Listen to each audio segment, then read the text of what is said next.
Hello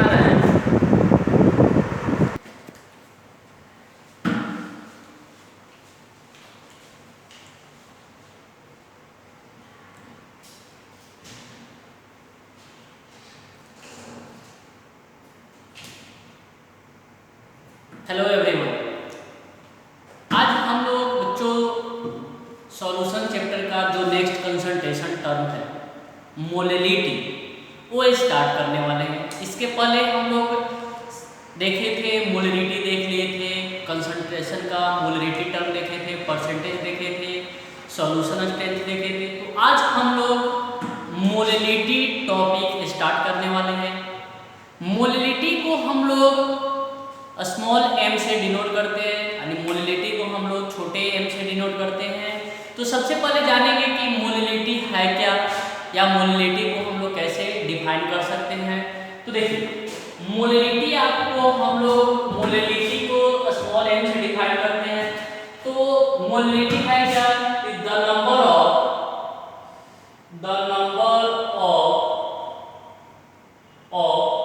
moles of solute, the number of moles of solute, the number of moles of solute dissolved in the number of moles of solute dissolved in per 1 kg mass of solvent, per 1 kg mass of solvent called molality. Molality क्या है जी? तो molality क्या बोल सकते हैं कि the number of moles of solute dissolved in, the number of moles of solute dissolved इन पर 1 kg mass of solvent called molality. यानी 1 kg मास ऑफ सॉल्वेंट में, 1 kg मास ऑफ सॉल्वेंट में सोल्यूट के मोल्स की संख्या को हम लोग क्या बोलते हैं? मोलैलिटी बोलते हैं। ध्यान से सुनिए मेरी बात कि 1 kg, अब यहाँ पे क्या आपको बोल रहा है कि सॉल्वेंट क्या होना चाहिए? 1 kg सॉल्वेंट का मास कितना होना चाहिए? 1 kg। तो 1 kg सॉल्वेंट के मास में सोल्यूट का कितना मोल्स होगा, उसी को बेटा क्या बोलते हैं? मोलैलिटी बोलते हैं। क्या बोलेंगे? मोलैलिटी। मोलैलिटी को किससे डिनोट करते हैं? तो लिख सकते हैं कि it is denoted by small m। Molality को किससे डिनोट करते हैं? तो मोलैलिटी को हम लोग स्मॉल m से डिनोट करते हैं। इसको क्या बोलते हैं? It is also called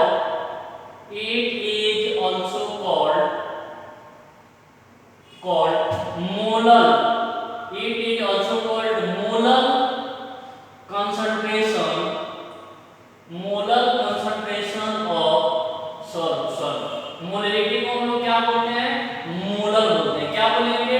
molality को हम लोग मोलर बोलेंगे। ठीक है। तो मोलैलिटी क्या है कि 1 kg मास ऑफ सॉल्वेंट में, 1 kg मास ऑफ सॉल्वेंट में सोल्यूट के मोल्स की संख्या को क्या बोलते हैं बेटा?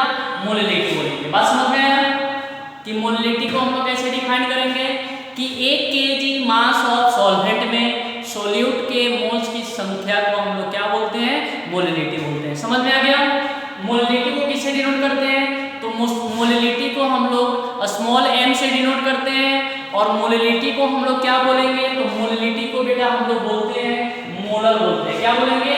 मोलैलिटी को हम लोग मोलर बोलते हैं। मोलैलिटी को हम लोग क्या बोलेंगे? मोलर। बस समझ में आया आप लोग को कि मोलैलिटी है क्या? तो सबसे पहले फाइनली हम मोलैलिटी को अगर हम मैथमेटिकल देखें तो molality small m equal to, molality small m equal to number of moles of solute, number of moles of solute upon mass of solvent. किसमें होना चाहिए सॉल्वेंट का मास? तो सॉल्वेंट का मास किसमें होना चाहिए? kg में। तो मोलैलिटी क्या है? Number of moles of solute, यानी number of moles of solute upon mass of solvent किसमें? kg में। अगर मैं बात करूं इसका यूनिट, तो मोलैलिटी का यूनिट क्या हो जाएगा? तो मोलैलिटी का यूनिट हो जाएगा मोल पर लीटर। मोलैलिटी का यूनिट क्या हो जाएगा? Moles per litre. तो मोलैलिटी को हम फिर से डिवाइड करते हैं। मोलैलिटी है क्या मेरा? तो 1 kg ऑफ सॉल्वेंट में, 1 केजी मास ऑफ सॉल्वेंट में सोल्यूट के मोल्स की संख्या को क्या बोलते हैं बेटा? मोलिलिटी बोलेंगे। मोलिलिटी को हम लोग किससे डिनोट करते हैं? तो मोलिलिटी को हम लोग स्मॉल m से डिनोट करते हैं। मोलिलिटी को हम लोग मोलर बोलते हैं। क्या बोलेंगे? मोलर। क्या बोलेंगे जी? ध्यान से सुनिए मेरा बात। मोलिलिटी को बेटा मोलर बोलते हैं। क्या बोलते हैं? मोलर। तो मोलिलिटी क्या हो गया? तो मोलिलिटी का कि moles, number of moles of solute, number of moles of solute किसमें? मास ऑफ सॉल्वेंट किसमें होना चाहिए? केजी में। तो मोलिलिटी का यूनिट क्या हो गया? मोल पर के, मोल पर केजी। मोलिलिटी का यूनिट क्या हो गया? मोल पर केजी। अच्छा ये बताइए कि हम आपसे पूछें कि मोलिलिटी भाई साहब टेम्परेचर डिपेंडेंट है कि इंडिपेंडेंट है? मोलिलिटी क्या है? टेम्परेचर है, डिपेंडेंट है कि इंडिपेंडेंट है? तो मैंने आप लोगों को शुरू में बार-बार मैं एक बात को रिपीट करता हूँ। एक देखिए, जहाँ पे मैं पढ़ा रहा हूँ हर एक टॉपिक में बता देता हूँ, लेकिन मैंने इनिशियल ही यानी फर्स्ट लेक्चर में ही जब कंसंट्रेशन टर्म मैंने स्टार्ट किया था तो वहाँ पे भी आप लोग को बता दिया था कि कंसंट्रेशन टर्म को हम लोग 2 ग्रुप में डिवाइड करते हैं। एक को बोले थे ग्रुप ए, एक को बोले थे ग्रुप बी, एक को बोले थे मास रिलेटेड, दूसरे को हम लोग वॉल्यूम रिलेटेड। और मैंने बताया भी था कि जो कंसंट्रेशन टर्म, मैंने बताया था आप लोगों को कि जो कंसंट्रेशन टर्म मास रिलेटेड होगा, जो कंसंट्रेशन टर्म मास रिलेटेड होगा वो टेम्परेचर इंडिपेंडेंट होगा कि डिपेंडेंट जी? जो कंसंट्रेशन टर्म मास रिलेटेड होगा वो टेम्परेचर डिपेंडेंट होगा कि इंडिपेंडेंट होगा? तो मैंने ये बात आप लोगों को शुरू में ही बता दिया था कि जो आपका मास रिलेटेड हो वो टेम्परेचर क्या होता है? इंडिपेंडेंट होता है, यानी उसको टेम्परेचर पे डिपेंड नहीं करता है। लेकिन अगर जो वॉल्यूम रिलेटेड है वो टेम्परेचर क्या होगा? डिपेंडेंट होगा। तो मैंने आपसे पूछ रहा हूँ कि बताइए मोलिलिटी है क्या? टेम्परेचर डिपेंडेंट है कि इंडिपेंडेंट है? तो देखिए मोलिलिटी जो है इसमें मास आ रहा है और टेम्परेचर चेंज करेंगे तो किसी भी सब्सटेंस की मास चेंज नहीं होगी। अगर टेम्परेचर आप चेंज कर रहे हो कि मान लेते हैं ये जो है 25 डिग्री सी पे है, अचानक से आप टेम्परेचर को बढ़ा दे रहे हैं, तो टेम्परेचर को बढ़ाओगे या टेम्परेचर को घटाओगे कि सब्सटेंस की मास चेंज नहीं होती। जब सब्सटेंस की मास चेंज नहीं होगी यानी सॉल्यूशन की मास यदि चेंज नहीं होगी या सब्सटेंस की मास चेंज नहीं होगी तो समझिए कि क्या है? वो टेम्परेचर पे डिपेंड नहीं कर रहा है। तो मोलिलिटी बेटा जो होगा वो टेम्परेचर क्या होगा? इंडिपेंडेंट होगा। एक जो मैं पॉइंट बता रहा हूँ उसको ध्यान से अपने नोटबुक में लिख लीजिएगा कि मोलिलिटी क्या है? Temperature independent unit. तो यहाँ पे इस पॉइंट नोट में लिखिएगा कि इट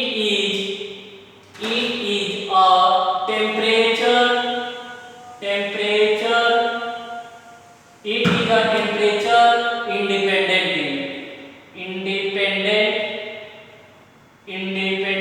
यूनिट।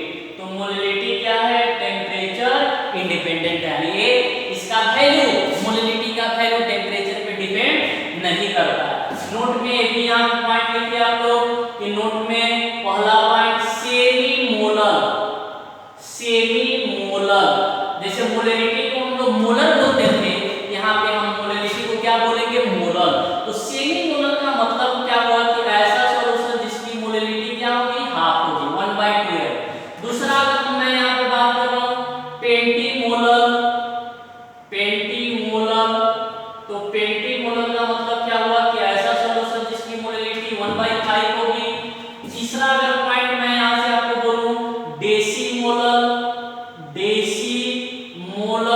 तो डेसीमोलर का मतलब क्या हुआ कि 1/10 है। नेक्स्ट लिख सकते हैं सेंटीमोलर, तो सेंटीमोलर का मतलब क्या हुआ कि 1/100 है।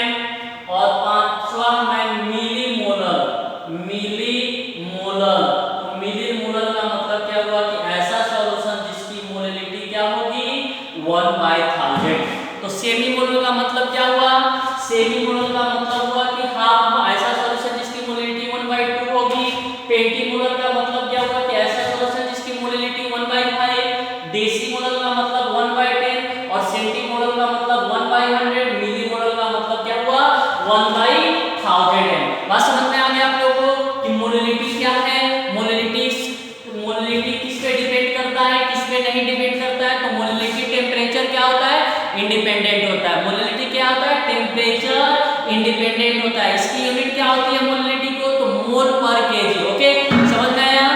क्लियर है आप लोगों को? Okay, very good.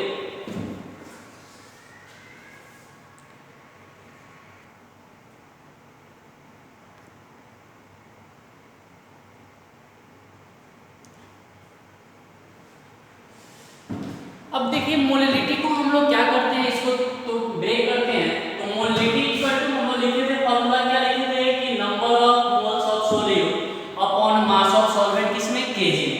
अब देखिए कि मान लेते हैं कि नंबर ऑफ मोल्स निकालना हो, कि number of moles of solute, कि number of moles of solute, अगर क्वेश्चन में मास गिवन हो, क्या गिवन हो, मास गिवन हो, तो number of moles of solute हम लोग कैसे निकालते हैं, तो मैंने बताया भी था आप लोगों को कि अगर मास गिवन होगा तो मोल्स कैसे निकालते हैं, given mass by molar mass. तो हम लोग किसका मोल्स ले रहे हैं, सोल्यूट का, तो हम लोग क्या लिखेंगे कि मास of solute, mass of solute upon molar mass, molar mass of solute. तो मास ऑफ सोल्यूट को हम डिनोट यहां से कर रहे हैं WB, और मोलर मास ऑफ सोल्यूट को किसमें, MB में। मास ऑफ सोल्यूट को WB से, मोलर मास को किससे, MB से।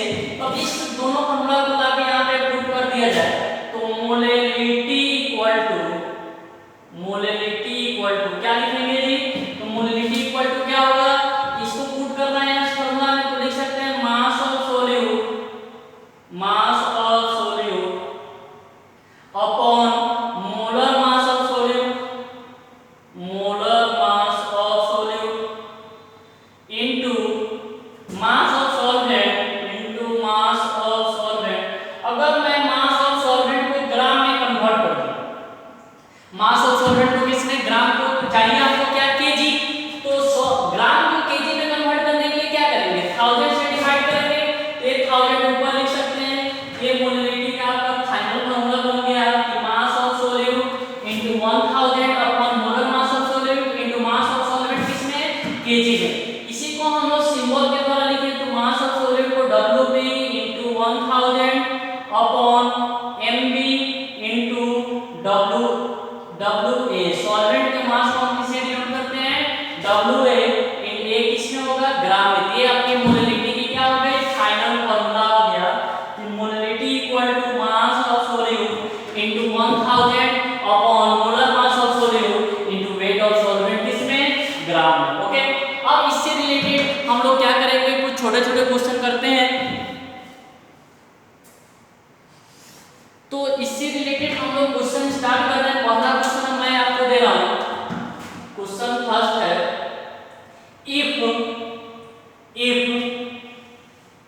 30 gram urea, 30 gram urea dissolved in 30 gram urea dissolved in 500 gram, 500 gram of water, 30 gram urea dissolved in 500 gram of water, what is the concentration of solution, what is the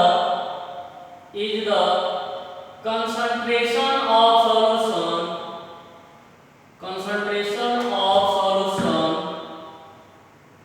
so what is the concentration of solution is expressed as molality, is expressed as molality।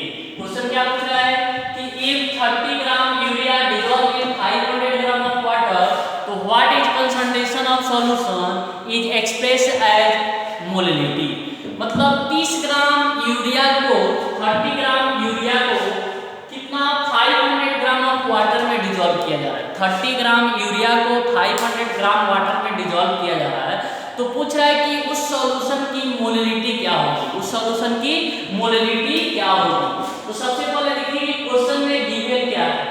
तो देखिए ध्यान दीजिए, 30 gram urea यानी ये आपका अगर मैं solution बनाऊं तो ये क्या है कि इसमें हमने 30 ग्राम यूरिया को क्या कर रहे हैं, डिसॉल्व किया। यूरिया की मोलिक्यूलर फॉर्मूला NH2CO, NH2 होता है कितने ग्राम वाटर में, ये जो वाटर है ये कितना है, 500 ग्राम वाटर है, 500 ग्राम वाटर है। तो ये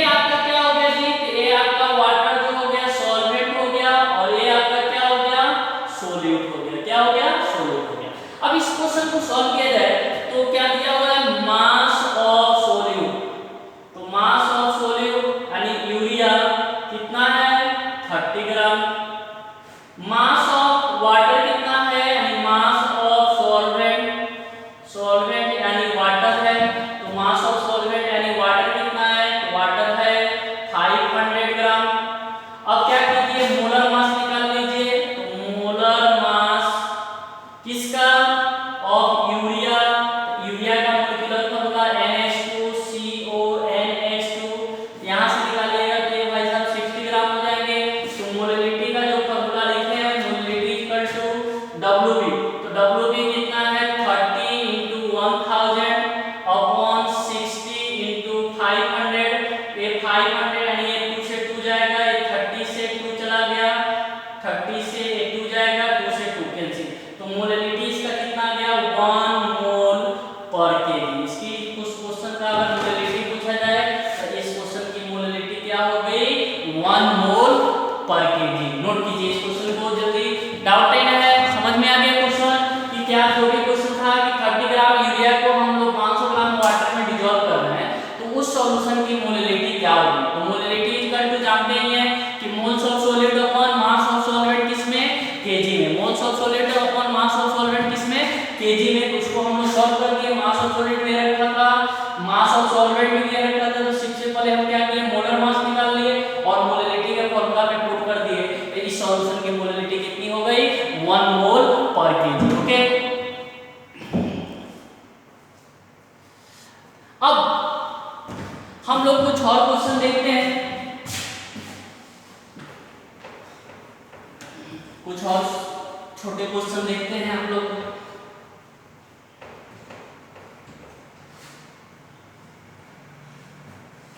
जैसे मैंने एक क्वेश्चन आपको दिया, एक क्वेश्चन आपको मैं दे रहा हूं कि what is the molality of, what is the molality of, what is the molality of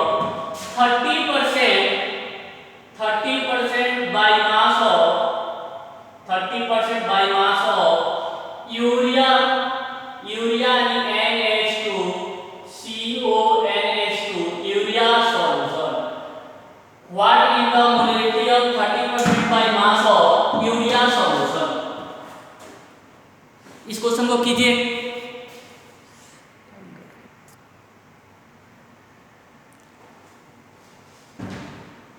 question में क्या दिया हूं कि what is the molality of 30% by mass of urea solution.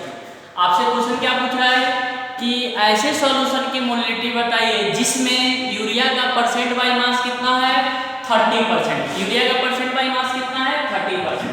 तो क्वेश्चन आपका क्या कर रहा है, फिर मैं रिपीट कर रहा हूं कि what is the molality of 30% by mass of urea solution, यानी 30% by mass of urea solution की क्या निकालनी है मोलिलिटी निकालनी है। तो देखिए मैंने जिस समय आपको कंसंट्रेशन टर्म पढ़ा रहा था उसी समय बताया था कि 30% का मतलब क्या होगा।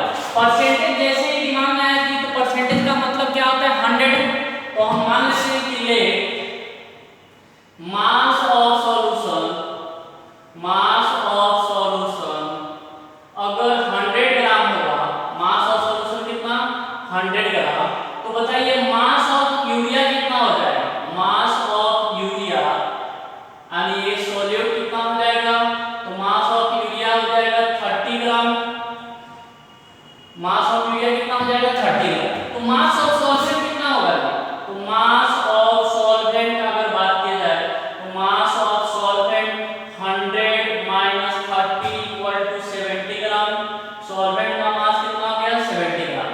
मोलर मास निकाल लीजिए यूरिया का, तो मोलर मास ऑफ यूरिया, तो यूरिया का बेटा मोलर मास कितना होता है 60 ग्राम।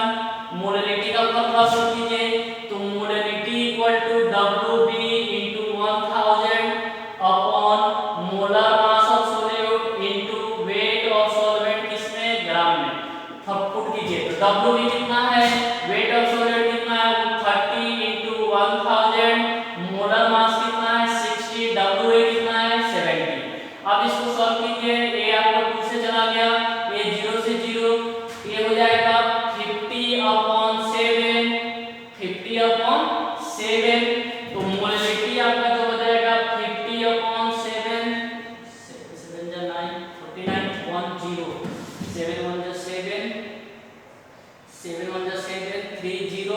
ये हो जाएगा 7.14 मोल पर केजी। इस सॉल्यूशन की मोलिलिटी क्या हो जाएगी 7.14 मोल पर केजी। ओके, क्वेश्चन समझ में आ गया? क्वेश्चन क्या था कि पूछ रहा था कि आपसे मोलिलिटी निकालना है कितना 30% by mass of urea solution.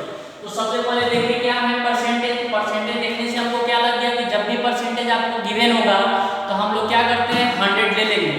हम लोग क्या करते हैं 100 ले लेंगे। तो मैंने मान लिया कि सॉल्यूशन की मास 100 ग्राम होगी, तो सॉल्यूट यानी यूरिया की मास कितना 30 ग्राम, तो सॉल्वेंट की मास कितनी हो जाएगी 70 मोलर मास यूरिया कितना 60 ग्राम। फॉर्मूला में मैंने पुट कर दिया wait of solvent into 1000 molar mass into weight of solvent मैंने पुट किया तो आया कितना 50/7 और 50/7 को लिख सकते हैं 7.14 यानी ऐसी सॉल्यूशन जिसकी मोलिलिटी कितनी हो गई 7.14।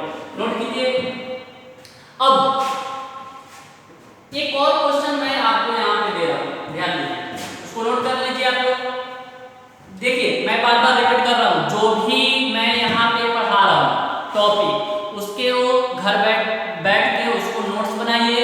जो मैं क्लास में क्वेश्चन करा रहा हूं उसको क्वेश्चन को कीजिए, और जब आपका कांसेप्ट क्लियर हो जाएगा तो आप वहीं से भी कोई भी क्वेश्चन उठा के क्या कर सकते हैं सॉल्व कर सकते हैं। बात समझ में आया? कोई दिक्कत नहीं ना किसी को? कोई परेशानी नहीं ना है किसी को? देखो तब मैं बेसिक तरीके से बता रहा हूँ, समझ में आई बात? बेसिक तरीके से बता रहा हूँ, तो ऐसा नहीं है कि इसको ज्यादा दिमाग लगाना है, बहुत ज्यादा दिमाग नहीं, एकदम आसान तरीके से बता रहा हूँ। जैसे आपका क्वेश्चन क्या कर रहा है ए शुगर सिरप सॉल्यूशन, मतलब आपको दिया क्या है ए कोई शुगर सिरप है, ये आपका क्या दिया हुआ है शुगर सिरप दिया हुआ है, ए शुगर सिरप सॉल्यूशन दिया हुआ है। ये शुगर सिरप सॉल्यूशन कितना है तो 240.2 ग्राम ये शुगर सिरप है जिसका मास कितना है 214.2 ग्राम। इसमें क्या डाला गया है तो इसमें डाला गया विच कंटेंस कितना ग्राम शुगर, और इसमें आपका डाला गया है 34.2 ग्राम शुगर इसमें मिक्स किया गया। तो ये आपका क्या हो गया सॉल्यूट हो गया, और ये क्या हो गया सॉल्यूशन हो गया। तो आपको मोलिलिटी निकालने के दो चीज चाहिए। देखो मोलिलिटी निकालने के लिए अगर हमको सॉल्यूट पता चल जाए और सॉल्वेंट पता चल जाए तो मेरी मोलिलिटी की क्वेश्चन क्या हो जाएगी सॉल्व हो जाएगी।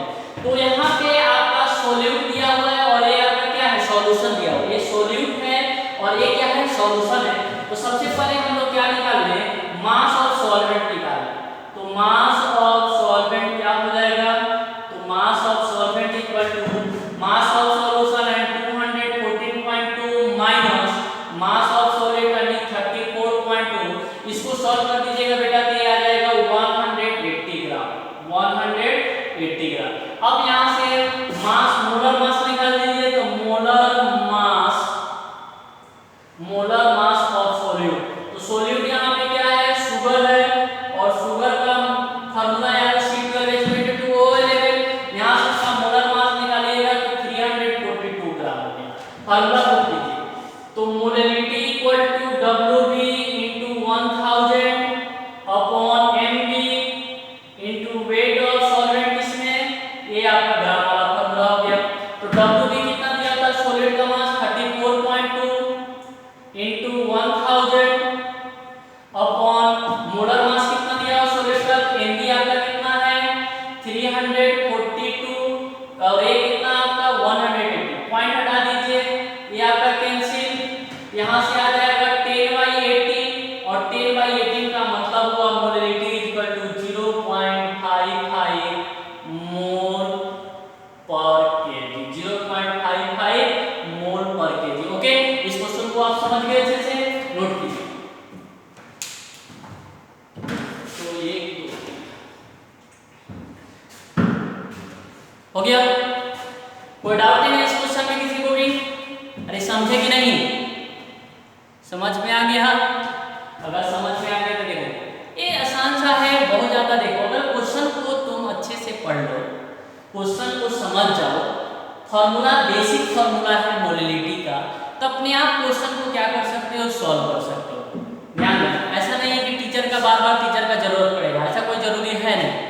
टीचर क्या करता है कंसेप्ट बताता है, अगर कंसेप्ट क्लियर हो गया तो आसानी तरीके से क्या कर सकते हो क्वेश्चन को सॉल्व कर सकते हो। बात समझे? बुझ गए? अब तो दो टर्म हम लोग कन्फर्म कर लिए, मोलैलिटी से रिलेटेड जो भी बात थी मैंने बता दिया, आप लोग अच्छे से क्वेश्चन निकालिए। अब हम लोग एक नया टर्म फिर से पढ़ रहे हैं, इसको भी पढ़ लेते हैं आज।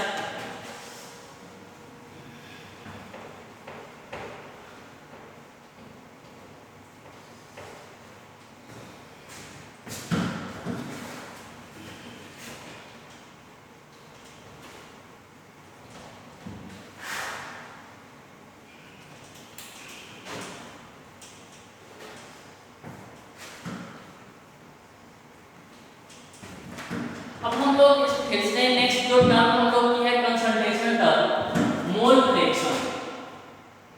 Mole fraction, mole fraction. देखिए मोल फ्रैक्शन है क्या? फ्रैक्शन जैसे ही हम लोग के दिमाग में आया फ्रैक्शन, तो फ्रैक्शन की मैक्सिमम वैल्यू कितनी होती है? अगर पूछा जाए आपसे कि बताओ फ्रैक्शन की मैक्सिमम वैल्यू कितनी होती है, तो फ्रैक्शन की बेटा मैक्सिमम वैल्यू 1 होती है, ठीक ना। तो यहाँ पे हम लोग किसका फ्रैक्शन ले रहे हैं? मोल का फ्रैक्शन ले रहे हैं। किसका ले रहे हैं? मोल का फ्रैक्शन। तो मोल फ्रैक्शन क्या है आप समझेंगे कि मोल फ्रैक्शन को हम लोग डिफाइन करते हैं कि it is the ratio of moles of one component, moles of one component, it is the ratio of moles of one component to the total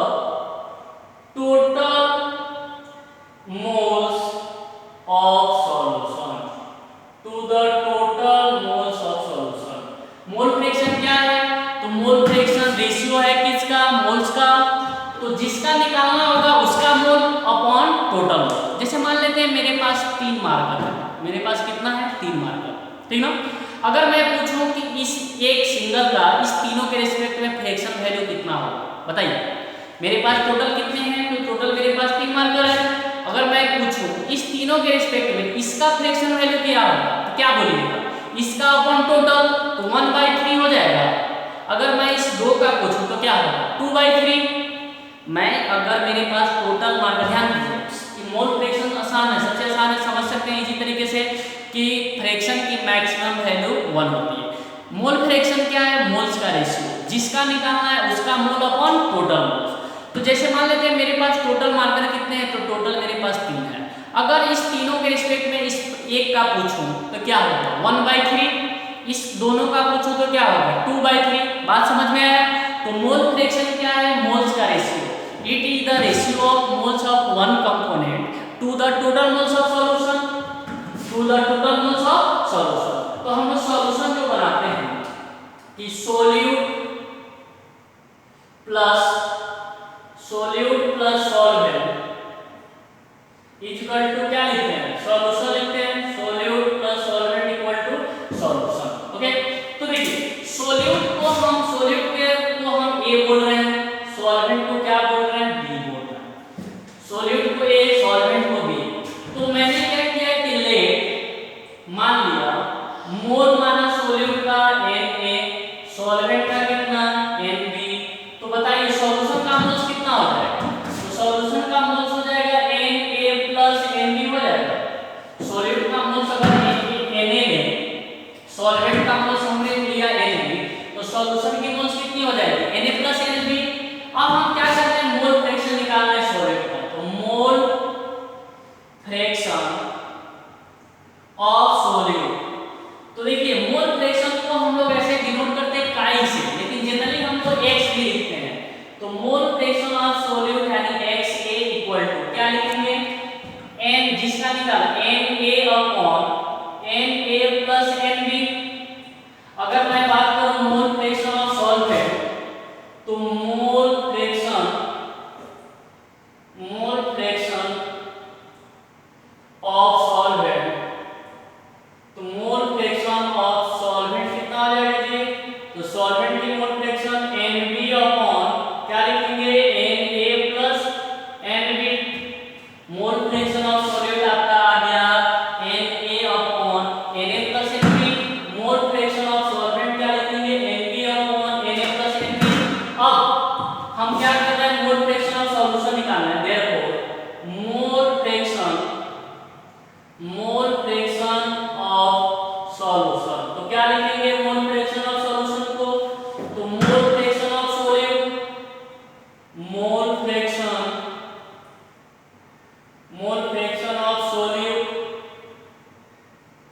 plus mole fraction of solvent, mole fraction of solvent. तो यहाँ से अगर हम put करें मोल fraction of solute यानी XA plus XB की value put किया जाए तो क्या लिखेंगे NA upon NA plus NB plus NB upon NA plus NB। इसको अगर सॉल्व कर दीजिएगा तो mole fraction of solute plus solvent कितने हो जाएंगे बेटा 1 हो जाएंगे। कितना 1। तो mole fraction of solute plus solvent equal to 1 या ऐसे भी लिख सकते हो देयरफॉर अगर दो कंपोनेंट है तो 1 होगा, अगर दो से ज्यादा होगा तो क्या कर सकते हैं तो लिख सकते हैं XA plus XB plus XC plus XON और ये किसके इक्वल हो जाएगा 1 के। या ऐसे भी लिख सकते हो कि mole fraction I equal to 1 to the n यानी XI की वैल्यू कितनी हो जाएगी 1 हो जाएगी। कितनी हो जाएगी समेशन ऑफ I से 1 I equal to 1 to the n XI equal to 1। तो मोल फ्रैक्शन की मैक्सिमम वैल्यू यानी मोल फ्रैक्शन ऑफ सॉल्यूशन आपका कितना होगा तो 1 होगा। मोल फ्रैक्शन ऑफ सॉल्यूशन कितना होगा 1 होगा। समझ में आया बात। मोल फ्रैक्शन क्या है कि ये रेशियो है मोल्स का, जिसका निकालना है उसका मोल अपॉन टोटल मोल। तो सॉल्यूशन में हम लोग बाइनरी सॉल्यूशन का बात करते हैं और बाइनरी किसको बोलते हैं सॉल्यूट प्लस सॉल्वेंट, दो कंपोनेंट को बाइनरी। यहाँ पे सॉल्यूट सॉल्वेंट ले लिए, सॉल्यूट का मोल हमने Na सॉल्वेंट का मोल Nb। तो सॉल्यूशन की मोल्स क्या हो जाएगी Na plus Nb। Mole fraction solute का निकालना है तो सॉल्यूट का mole upon total mole fraction solvent का निकालेंगे तो सॉल्वेंट का mole upon total moles. Solution की मोल फ्रैक्शन कितनी आ गई 1 आ गई। अगर एक से ज्यादा component XA plus XB XC कितनी हो जाएगी 1। या इसी को हम लोग ऐसे लिख सकते हैं summation of I equal to 1 to the n XI का वैल्यू कितना हो गया 1 हो गया। ओके नोट कीजिए आप लोग बात।